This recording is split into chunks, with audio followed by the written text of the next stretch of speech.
আসসালামু আলাইকুম রহমতুল্লাহি ওয়া বারাকাতুহু।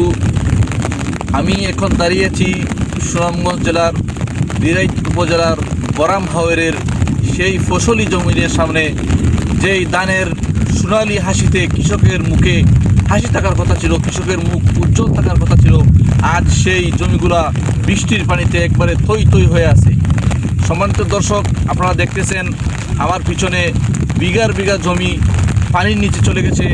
বিরতিহীন বৃষ্টির কারণে জমিগুলো আজ একবারে পানিতে ভরপুর হয়ে গেছে। কৃষকের মাথায় হাত, কৃষকরা দিশেহারা। কিন্তু এগুলো কাটতেও কৃষকের অনেক কষ্ট হচ্ছে, কাটার মতো মানুষ পাচ্ছেন না।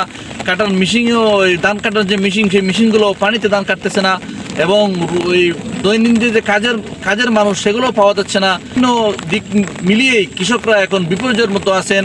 কৃষক যদিও অল্প কিছু ধান বাড়িতে কেটে নিতে পারছেন, কেটে নিয়ে গেলেও এবং সেই ধানগুলো শুকাতে পারতেছেন না, কারণ আকাশে মেঘ থাকে, রোদ না থাকার কারণে ধান শুকাতে পারতেছেন না।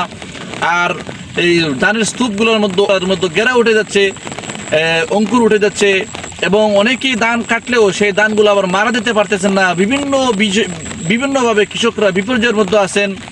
তো এমন বিপর্যয়ে আমরা প্রশাসনের দৃষ্টি আকর্ষণ করছি, এই মুহূর্তে, এই সময়ে সুনামগঞ্জ সহ আশপাশে যে সমস্ত এলাকার কৃষকরা বিপর্যয়ের মধ্যে আছেন, দিশেহারা হয়ে আছেন, তাদের পাশে দাঁড়ানো সময়ের দাবি।